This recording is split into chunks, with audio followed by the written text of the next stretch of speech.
నమస్కారం, నా పేరు రాజేశ్వరి. నేటి సిటీ న్యూస్కు స్వాగతం. మంచిర్యాలలో చేపట్టే అభివృద్ధి పనులకు నిధులు మంజూరు కావడంపై కాంగ్రెస్ నాయకులు హర్షం వ్యక్తం చేశారు. ఈ సందర్భంగా నాయకులు సీఎం రేవంత్ రెడ్డి, ఉప ముఖ్యమంత్రి బట్టి విక్రమార్క, ఎమ్మెల్యే కుకిరాల ప్రేమ్సాగర్ చిత్రపటాలకు పాలాభిషేకం చేశారు. మంచిర్యాల కార్పొరేషన్ పరిధిలోని మంచిర్యాల మార్కెట్ ఏరియాలో అండర్ గ్రౌండ్ డ్రైనేజీ మరియు పవర్ సిస్టమ్, అంతేకాకుండా సెంట్రల్ లైటింగ్, రోడ్ల పనుల నిర్మాణం కోసం 78 కోట్ల రూపాయలు మంజూరు చేసినందుకు మార్కెట్ ఏరియాలోని అర్చనా టెక్స్ చౌరస్తా వద్ద తెలంగాణ రాష్ట్ర ముఖ్యమంత్రి రేవంత్ రెడ్డి, ఉప ముఖ్యమంత్రి బట్టి విక్రమార్క, మంచిర్యాల శాసనసభ్యులు కుకిరాల ప్రేమ్సాగర్ చిత్రపటాలకు పాలాభిషేకం చేసి టపాకాయలు కాల్చి సంబరాలు చేసుకున్న వ్యాపారస్తులు. కాంగ్రెస్ పార్టీ శ్రేణులు గత 30 సంవత్సరాల్లో మార్కెట్ అభివృద్ధి లేక కుంటుపడిందని, ఇప్పుడు ఈ ఎమ్మెల్యే సంవత్సరాల్లో చేసిన మార్కెట్ అభివృద్ధిని ఎవరూ చేయలేదని అన్నారు. ఈ కార్యక్రమంలో వ్యాపారస్తులు, ప్రజాప్రతినిధులు, నాయకులు, మహిళా నాయకురాలు, యువజన కాంగ్రెస్ నాయకులు తదితరులు పాల్గొన్నారు. మంచిర్యాల శాసనసభ్యులు ప్రేమ్సాగర్ రావు గారు మంచిర్యాల నియోజకవర్గం అభివృద్ధి ధ్యేయంగా ముందుకు తీసుకున్నారు. తెలంగాణ రాష్ట్రంలోనే అభివృద్ధిలో మంచిర్యాల నియోజకవర్గం ముందుండాలనే ఆలోచనతో అనేక నిధులు తీసుకురావడం జరుగుతుంది. ఈరోజు గత 50 సంవత్సరాల నుంచి లేని అభివృద్ధి కార్యక్రమాలు మంచిర్యాలలో జరుగుతున్నాయి. దానిలో భాగంగానే ఈరోజు మంచిర్యాల మార్కెట్ ఏరియాలో అండర్ గ్రౌండ్ డ్రైనేజ్ అయితేనేమి, అండర్ గ్రౌండ్ విద్యుత్ అయితేనేమి, రోడ్డు వెడల్పు కోసం 78 కోట్ల రూపాయలు శాంక్షన్ చేయడం జరిగింది.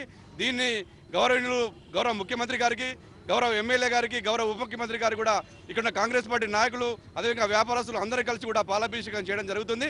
గతంలో ఇక్కడ రోడ్డు వెడల్పు కార్యక్రమం తీసుకున్నప్పుడు కొంతమంది ప్రతిపక్ష నాయకులు ఇక్కడ కాంగ్రెస్ పార్టీ అంటే గిట్టని వారు, ఎమ్మెల్యే అంటే గిట్టని వారు అబాండాలు వేయడం జరిగింది. వ్యాపారస్తులకు నష్టం జరుగుతుందని చెప్పి వ్యాపారస్తులు సంతోషంగా ఉండడం జరిగింది.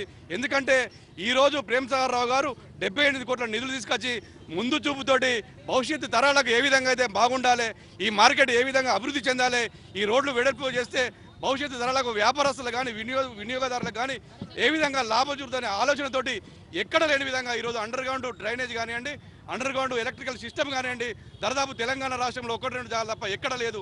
అది మంచిర్యాలలో కూడా రాబోతున్నది. ఈరోజు నిధులు తీసుకొచ్చినందుకు వ్యాపారస్తులు, వినియోగదారులు అందరూ కూడా ఇక్కడ చాలా సంతోషం వ్యక్తం చేస్తున్నారు.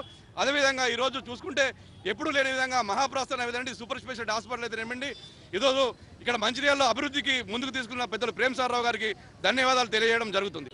గౌరవ మంచిర్యాల నియోజకవర్గ శాసనసభ్యులు శ్రీ కుకిరాల ప్రేమ్సాగర్ రావు గారు మరి గెలవక ముందు ఎలక్షన్లలో ఏవైతే మరి హామీ ఇచ్చిర్రో హామీలకు మించి ఈరోజు మంచిర్యాల నా కన్న తల్లి లాంటిది. ఈ మంచిర్యాలను గత 30 ఏళ్లుగా ఇక్కడ పాలించినటువంటి పాలకులు ఈ మంచిర్యాలకు ఎంతో అన్యాయం చేశారు. దీన్ని పూర్తి చేయాలంటే మరి ఎంతో కష్టపడాల్సి ఉంటుందని చెప్పేసి అనునిత్యం ఇటు కాంగ్రెస్ రాష్ట్ర ప్రభుత్వంతోని, అదేవిధంగా ముఖ్యమంత్రి గారితోని, అదేవిధంగా డిప్యూటీ సీఎంతోని, అదేవిధంగా సంబంధిత మంత్రులతోని ఎప్పటికప్పుడు వారు నిర్విరామంగా ఈ మంచిర్యాల అభివృద్ధి కోసం మరి వారికి వివరిస్తూ కష్టపడుతూ ఎన్నో నిధులను తీసుకురావడం జరుగుతూ ఉంది. దాంట్లో భాగంగా ఈరోజు 78 కోట్లతోని మరి మంచిర్యాలలో ఏదైతే వ్యాపారస్తులందరూ సహకరించి రోడ్లు వెడల్పు చేసే సందర్భంలో మరి దీన్ని పైలట్ ప్రాజెక్ట్ కింద మరి రాష్ట్ర గవర్నమెంట్ తీసుకొని 78 కోట్లను విడుదల చేయడం జరిగింది. దాంట్లో భాగంగా ఈ మార్కెట్ను మరి ఏదైతే ఈ రాష్ట్రంలో లేని విధంగా ఒక అండర్ గ్రౌండ్ డ్రైనేజ్ సిస్టమ్ కావచ్చు, అదేవిధంగా ఎక్కడ లేని విధంగా అండర్ గ్రౌండ్ పవర్ సిస్టమ్, అంటే దాదాపుగా హైదరాబాద్లో కూడా 1-2 జాగాల్లో ఉన్నాయి, అంతగా లేదు. అలాంటి అండర్ గ్రౌండ్ సిస్టమ్ను ఇక్కడ మరి మొదటి విడతలో చేయడానికి మరి అన్ని విధాల జీవోలు సాధించడం జరిగింది. ఇలా బట్టి విక్రమార్క కావచ్చు, సీఎం రేవంత్ రెడ్డి గారు కూడా మరి ఎన్నో సందర్భాల్లో మరి ప్రేమ్సాగర్ రావుని అభినందించిన సందర్భం ఏదైతే వారికి ఉన్న మార్గదర్శకం, వారికి ఉన్న నిదర్శనం, వారికి ఉన్నటువంటి ముందు చూపు ఈ యొక్క మంచిర్యాలను ఖచ్చితంగా ఈ తెలంగాణలో టాప్ 1లో ఉంటుంది.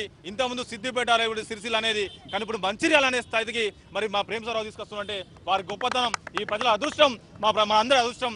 వారి నాయకత్వంలో మేము పనిచేస్తున్నామంటే మా కాంగ్రెస్ నాయకులకు కావచ్చు, కార్యకర్తలకు కావచ్చు ఎంతో మరి రాబోయే రోజుల్లో మాకు కూడా మంచి పేరు వస్తుంది. ఇక్కడ ఏదైతే రాబోయే ఎలక్షన్లు, ఏదైతే లోకల్ బాడీ ఎలక్షన్లో ఖచ్చితంగా ఈ డెవలప్మెంట్ చూసి ఖచ్చితంగా ఓట్లేస్తారు. ప్రజలకు ఇప్పటికీ మాకు మంచి ఒక నాయకుడు దొరకని చెప్పేసి సంతోషపడుతున్న తరుణం. అంటే ప్రేమ్సాగర్ రావు గారికి ఉన్నటువంటి మరి వారి ఏదైతే మరి విజన్కు ఏ నాయకుడు ఇంకా ముందు 50 ఏళ్ళ తర్వాత కూడా ఇలాంటి నాయకుడు రాడు అనే విధంగా కార్యక్రమాలు చేస్తుండు. అయితే మరి వారికి మరొకసారి 78 కోట్లు మరి ఫండ్ చేసిన సందర్భంగా ఈరోజు రేవంత్ రెడ్డి గారికి, అదేవిధంగా బట్టి విక్రమార్కి, అదేవిధంగా మా ప్రీతమ నాయకులు ప్రేమ్సాగర్ రావు గారికి పాలాభిషేకం చేసి టపాకాయలు పేల్చి మా అభినందనలను ఈరోజు ప్రజలతోని, మార్కెట్లో ఉన్న ప్రజలతో పంచుకోవడం జరిగింది. చాలా సంతోషంగా ఇచ్చిన హామీలను ఒక్కొక్కటిగా అమలు చేస్తూ రాష్ట్రాన్ని అభివృద్ధి పథంలో నడిపిస్తున్నామని ముఖ్యమంత్రి రేవంత్ రెడ్డి స్పష్టం చేశారు. మంత్రులు కొండ సురేఖ, దామోదర రాజనరసింహలతో కలిసి సంగారెడ్డి జిల్లాలో సీఎం పర్యటించారు. జహీరాబాద్లో మహాత్మా బసవేశ్వరుని విగ్రహాన్ని ఆవిష్కరించారు. ముఖ్యమంత్రి రేవంత్ రెడ్డి సంగారెడ్డి జిల్లాలో పర్యటించారు. సీఎంకు జిల్లా ఇన్ఛార్జి మంత్రి కొండ సురేఖ, మంత్రి దామోదర రాజనరసింహ, కాంగ్రెస్ పార్టీ నేతలు ఘనస్వాగతం పలికారు. జహీరాబాద్లో మహాత్మా బసవేశ్వరుని విగ్రహాన్ని సీఎం ఆవిష్కరించారు. ఈ సందర్భంగా ఏర్పాటు చేసిన సభలో ఆయన మాట్లాడుతూ మహాత్మా బసవేశ్వరుడు సామాజిక న్యాయం కోసం కృషి చేశారని, ఆయన స్ఫూర్తితో ప్రభుత్వం కులగణన కార్యక్రమాన్ని చేపట్టినట్లు చెప్పారు. ఇందిరమ్మకు మెదక్ ప్రజలు అండగా నిలిచారని, ఈ జిల్లా అభివృద్ధికి కాంగ్రెస్ ప్రభుత్వం అధిక ప్రాధాన్యతనిస్తుందన్నారు. ఈ సందర్భంగా ఆయన జిల్లాలో చేపడుతున్న అభివృద్ధి పనులను వివరించారు. రైతుల సంక్షేమానికి తమ ప్రభుత్వం కృషి చేస్తుందని తెలిపారు. ఈ కార్యక్రమంలో ఎమ్మెల్యేలు, ఎంపీలు, అధికారులు, కాంగ్రెస్ పార్టీ నాయకులు పాల్గొన్నారు. మిత్రులారా, చాలా సంతోషం. ఈ మంచి కార్యక్రమం రోజు బసవేశ్వరుడి యొక్క విగ్రహావిష్కరణ చేయడం ద్వారా ఈ భూమికి, ఈ ప్రజలకు శాంతి సందేశాన్ని అందించిన గౌతమ బుద్ధుడి తర్వాత బసవేశ్వరుడు ఒక గొప్ప ఆదర్శనీయమైన నాయకుడు. వారి ఆదర్శాలు సామాజిక న్యాయం. వారు ఆనాడు గ్రామ మంటపాలు వారు ఆనాడు సమాజంలో అణచివేతకు గురైన సామాజిక వర్గాలకు, మహిళలతో సహా దళితులకు, గిరిజనులకు, ఆదివాసీలకు, బలహీన వర్గాలకు, మైనారిటీలకు న్యాయం జరగాలి అని అంటే వాళ్ళ సమస్యలు తెలవాలి. ఆ సమస్యలను చర్చించాలంటే అనుభవ మంటపాల ద్వారా ఆనాడు ప్రజల యొక్క సమస్యల్ని తెలుసుకున్న విశ్వ గురువు ఈనాడు బసవేశ్వరుడి యొక్క విగ్రహాన్ని ఆవిష్కరించుకున్నాం. ఆ అనుభవ మంటపాల ఆదర్శమే ఈనాడు శాసనసభలు, పార్లమెంట్లు మనం నిర్వహించుకుంటున్నాం. వారే కాదు, ఈ జిల్లా మెదక్ జిల్లా అంటే మీకందరికీ తెలుసు. మెదక్ జిల్లా ఇందిరమ్మ పేరు విడదీయరాని అనుబంధం. మెదక్ పేరు గుర్తొస్తే ఇందిరమ్మ పేరు తలుచుకుంటాము. ఇందిరమ్మ పేరు తలుచుకుంటే మెదక్ జిల్లాను గుర్తు చేసుకుంటాం. ఎందుకంటే ఈ దేశ సేవలో, ఈ ప్రజలకు సేవలు అందిస్తూ 1984లో శ్రీమతి ఇందిరాగాంధీ గారు ఆఖరి రక్తపు బొట్టు, చివరి శ్వాస వదిలినప్పుడు ఈ మెదక్ పార్లమెంటు నియోజకవర్గానికి వారు ప్రాతినిధ్యం వహిస్తూ వారు అమరులై ఈ దేశం యొక్క సమగ్రతను కాపాడిన గొప్ప నాయకురాలు శ్రీమతి ఇందిరాగాంధీ. ఆ ఇందిరాగాంధీకి అండగా నిలబడ్డ ప్రజలు మెదక్ పార్లమెంటు నియోజకవర్గ ప్రజలు, మెదక్ జిల్లా ప్రజలు. అందుకే చరిత్ర ఎప్పటికీ మెదక్ జిల్లాను గుర్తు పెట్టుకుంటుంది. మెదక్ ప్రజల యొక్క అభిమానాన్ని కాంగ్రెస్ పార్టీ గుండెల్లో చిరస్థాయిగా గుర్తు పెట్టుకుంటుంది అని చెప్పి నేను ఈ సందర్భంగా తెలియజేయదలుచుకున్నా. వారే కాదు, మెదక్ జిల్లా అంటే బాగారెడ్డి గారు, ఈశ్వరీబాయి గారు, మా అక్క, మా ఆడబిడ్డ గీతారెడ్డి గారిని ఈ ప్రాంత ప్రజలు ఎప్పుడు గుర్తు పెట్టుకుంటారు. గీతారెడ్డి గారు ఈ ప్రాంతం ప్రాతినిధ్యం వహించినప్పుడు జహీరాబాద్ నిమ్స్ను మంజూరు చేయించి ఈ ప్రాంతాన్ని పారిశ్రామిక వాడగా అభివృద్ధి చేయడం ద్వారా ఈ ప్రాంతం అభివృద్ధి జరుగుతుంది. తెలంగాణ యొక్క గేట్వే ఆఫ్ ఇండస్ట్రీస్ జహీరాబాద్ కావాలి అని వారు ఆనాడు ఇక్కడ 12,600 ఎకరాలతోని ప్రపంచానికే ఒక పారిశ్రామిక వాడను ఆనాడు మంజూరు చేయడం జరిగింది. నేను రాజకీయాల జోలికి వెళ్ళదలుచుకోలేదు, రాజకీయ విమర్శలు చేయదలుచుకోలేదు. కానీ 2014 తర్వాత మెదక్ ప్రాంతం యొక్క అభివృద్ధి కోసం ప్రారంభించిన నిమ్స్ అభివృద్ధి కుంటుబడింది. ఈనాడు నేను ముఖ్యమంత్రిగా బాధ్యతలు చేపట్టిన తర్వాత సోదరులు దామోదర రాజనరసింహ గారు నా దగ్గరికి వచ్చి ఈ పారిశ్రామిక వాడలో ప్రజలకు అన్యాయం జరిగింది, భూసేకరణలో వాళ్ళకు నష్టం జరిగింది, ఎస్సీలకు అసైన్మెంట్ పట్టాలకు 2.5 లక్షలే ఇస్తున్నారు, భూమి పోయిన వాళ్ళకు 5 లక్షలే ఇస్తున్నారు, వాళ్ళకు పెంచాల్సిన అవసరం ఉన్నదని సోదరుడు దామోదర రాజనరసింహ గారు నా దృష్టికి తెచ్చింది.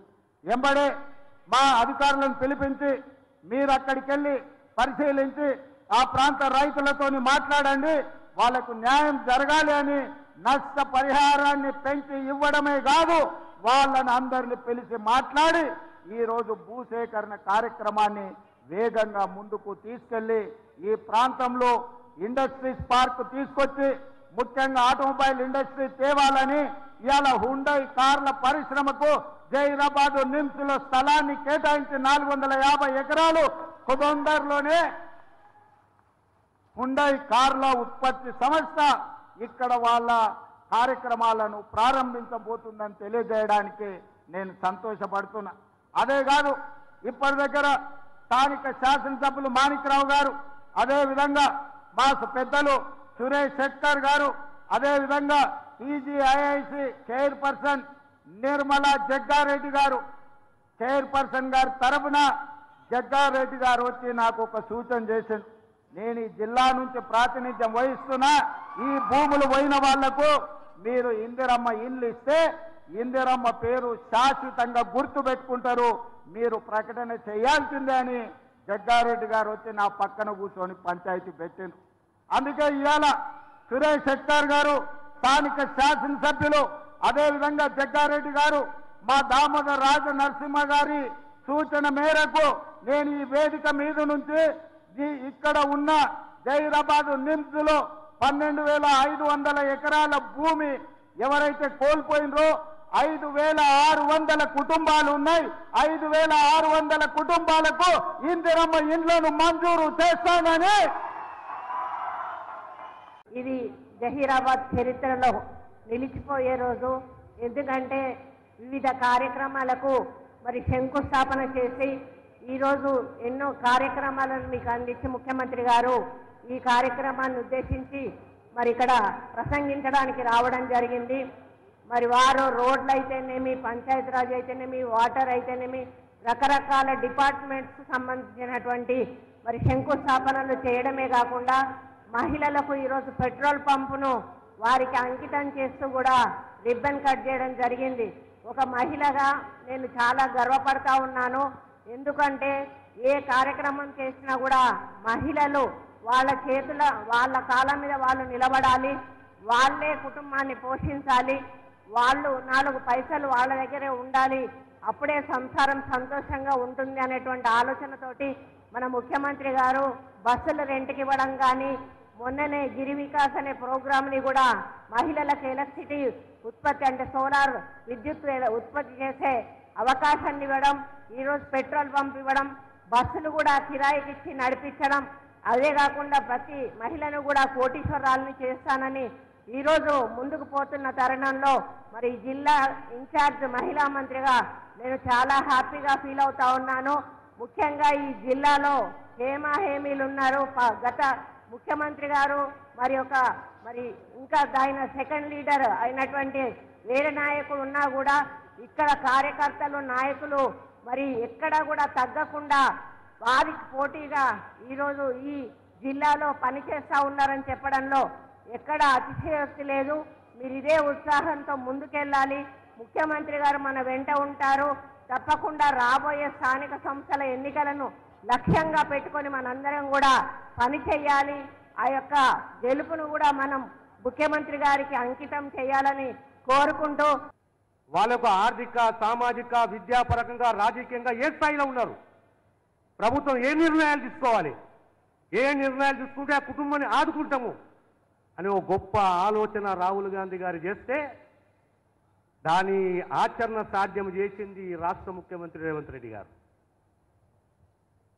ఆనాడు మీ అందరికీ గుర్తుండాలి, 2009లో ఆనాడు రాజశేఖర్ రెడ్డి గారు ఈ రాష్ట్ర ముఖ్యమంత్రిగా 4% రిజర్వేషన్ మైనారిటీ సోదరులకు ఇచ్చిన చరిత్ర కాంగ్రెస్ పార్టీది, కాంగ్రెస్ ప్రభుత్వాన్ని, రాజశేఖర్ రెడ్డి గారిది. ఇలా ఎంతో మంది లక్షల మంది డాక్టర్లు, ఇంజనీర్లు ప్రతి ఒక్కరికి అవకాశం ఇచ్చింది ఈ 4% రిజర్వేషన్. అదే రకంగా వర్గీకరణ 35 సంవత్సరాల పోరాటం. వర్గీకరణ అంటే దళితులలో వ్యతిరేకం కాదు, కులాల పంచాయతీ కాదు. వర్గీకరణ అంటే సామాజిక న్యాయం.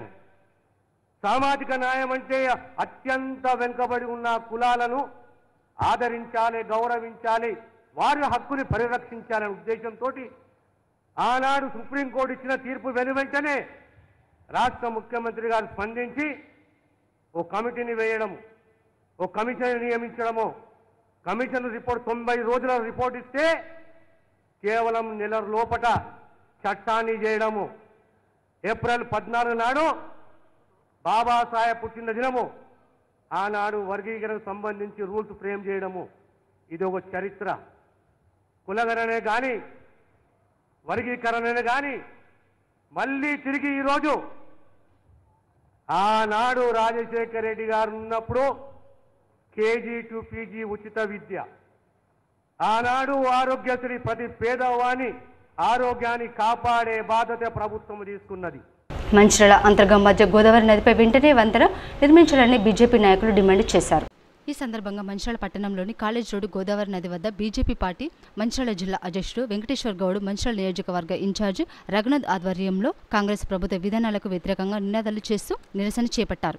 ఈ సందర్భంగా వారు మాట్లాడుతూ గత బీఆర్ఎస్ ప్రభుత్వ హయాంలో మంజూరైన మంచిర్యాల అంతర్గం మధ్య గోదావరి నదిపై నిర్మించే వంతెనను కాంగ్రెస్ ఎమ్మెల్యే ప్రేమ్సాగర్ రావు నిరంకుశ పాలన వల్ల ఆగిపోయిందని విమర్శించారు. కేవలం రాజకీయ కక్షలతో ప్రజలకు ఉపయోగపడే వంతెన నిర్మాణ పనులను నిలిపివేయడం సమంజసం కాదని అన్నారు. వంతెన నిర్మాణాన్ని ఎందుకు నిలిపివేశారో ప్రజలకు సమాధానం చెప్పాలని డిమాండ్ చేశారు. ఇప్పటికైనా కాంగ్రెస్ ప్రభుత్వం పునరాలోచించి గతంలో మంజూరైన స్థానంలోనే మంచిర్యాల అంతర్గం గోదావరి నదిపై బ్రిడ్జి నిర్మించాలని డిమాండ్ చేశారు. లేని పక్షంలో బీజేపీ పార్టీ ఆధ్వర్యంలో ఆందోళన కొనసాగిస్తామని హెచ్చరించారు. ఈరోజు మంచిర్యాల జిల్లా కేంద్రం లోపల భారతీయ జనతా పార్టీ ఆధ్వర్యం లోపల ఈ యొక్క గోదావరి నది సందర్శన కార్యక్రమం పెట్టినాం. ఈ గోదావరి నదిలో పుష్కర స్నానం చేస్తామని మేము రాలేదు. గత ప్రభుత్వం లోపల ఉన్నటువంటి టీఆర్ఎస్ ప్రభుత్వం కావచ్చు, ఈ ప్రభుత్వంలో ఉన్నటువంటి కాంగ్రెస్ ప్రభుత్వం కావచ్చు, ఈ ప్రాంత ప్రజలను అంతర్గామ వద్ద గోదావరి నది మీద బ్రిడ్జి నిర్మాణం చేస్తామని చెప్పి మోసం చేసి ఓట్లు తీసుకొని ఇవాళ ఆ ప్రభుత్వం 10 సంవత్సరాల పాటు కాలయాపన చేసింది. ఈ ప్రభుత్వము ప్రేమ్సాగర్ రావు గారు ఈ అధికారంలోకి వచ్చిన తర్వాత టెండర్ ప్రక్రియ పూర్తయి పనులు ప్రారంభించినటువంటి ఈ పనిని వాళ్ళ స్వార్థ ప్రయోజనాల కోసం ఇవాళ నిలిపివేయడంతో చాలా ఇబ్బందులకు గురవుతా ఉన్నారు. ఈ ప్రాంతం 2 సంవత్సరాలలో ప్రభుత్వానికి వస్తుంది ఆదాయం రూపంలో. అందుకనే మేము ఈ బ్రిడ్జ్ పనిని వెంటనే చేపట్టాలి. కావాలంటే కొత్త బ్రిడ్జ్ ఇంకోటి కడదాం. ఎందుకంటే రోజు రోజుకి ట్రాఫిక్ పెరుగుతుంది, జనాభా పెరుగుతున్నారు. ఇక పక్కకున్న ఖానాపూర్ నియోజకవర్గంలో 3 బ్రిడ్జిలు ఉన్నాయి. 4వ బ్రిడ్జికి మళ్ళీ ప్రపోజల్ తీసుకున్నాడు. అక్కడ ఎమ్మెల్యే యంగ్ యువ నాయకుడు 4వ బ్రిడ్జ్ గురించి మాట్లాడుతాడు. మనకి ఇక్కడ మంచిర్యాల కార్పొరేషన్, మంచిర్యాల నగరానికి ఒక్క బ్రిడ్జ్ కూడా లేదు. ఈ బ్రిడ్జ్ ఒక్క మంచిర్యాల కార్పొరేషనే కాదు, ఇటు బెల్లంపల్లి, చెన్నూరు నియోజకవర్గం, అదేవిధంగా కొమరం ఆసిఫాబాద్, అటువైపు పెద్దపల్లి, ఉమ్మడి కరీంనగర్, హైదరాబాద్ వెళ్ళే వాళ్ళకి అందరికి కూడా ఉపయోగం అవుతుంది. కనుక దీన్ని కాలయాపన చేయకుండా ప్రతిదాన్ని కమిషన్ల దృష్టితో ఆలోచించకుండా ఈ బ్రిడ్జ్ ఏదైతే టెండర్ అయిందో ఈ పనులను వెంటనే చేపట్టాలని. సిద్దిపేట జిల్లా కూకునూరుపల్లి రిమ్మనగూడ గ్రామంలో డ్రై డే కార్యక్రమాన్ని నిర్వహించారు. అనంతరం ప్రాథమిక ఆరోగ్య కేంద్రం వైద్యాధికారి డాక్టర్ అఖిల మాట్లాడుతూ రాబోయే వర్షాకాలంలో సీజన్ వ్యాధులు ఎక్కువ వచ్చే అవకాశం ఉంటుందని ప్రజలంతా తమ పరిసరాల పరిశుభ్రతతో పాటు వ్యక్తిగత శుభ్రత పాటించాలని ఆమె కోరారు. డాక్టర్ అఖిల, కునూరుపల్లి పిఎస్సి నుంచి. మనకు వర్షాలు పడుతున్నాయి కాబట్టి ఆల్రెడీ జ్వరం కేసెస్ పెరుగుతున్నాయి కాబట్టి ప్రజలంతా అప్రమత్తంగా ఉండండి. నెక్స్ట్ మనకు స్టార్ట్ అయ్యేది వర్షాకాలం కాబట్టి ఎటువంటి నీరు నిల్వకుండా పరిసరాలు పరిశుభ్రంగా ఉండేటట్టు చూసుకోండి. దోమలు పొద్దున సాయంత్రం వచ్చే అవకాశం ఉంటుంది కాబట్టి ఆ టైంలో డోర్స్ తెరవకుండా దోమతెరలు వాడేలాగా చూసుకోండి. ఎందుకంటే వ్యాధి రావడం కంటే దాన్ని అరికట్టడం వల్ల మనకు అన్ని రకాలుగా బాగుంటుంది కాబట్టి అది ఒక్కటి అందరు చూసుకోండి. దోమలు రాకుండా ఉంటేనే మనకు దోమల వల్ల వచ్చే వ్యాధులైన డెంగ్యూ, మలేరియా లాంటివి రాకుండా ఉంటాయి. ప్రజలందరూ అప్రమత్తంగా ఉండండి, పరిశుభ్రంగా పరిసరాలను ఉంచు. సిటీ న్యూస్ సమాప్తం. తిరిగి ప్రసారమైన సిటీ న్యూస్లో మళ్ళీ కలుసుకుందాం. అంతవరకు సెలవు. నమస్కారం.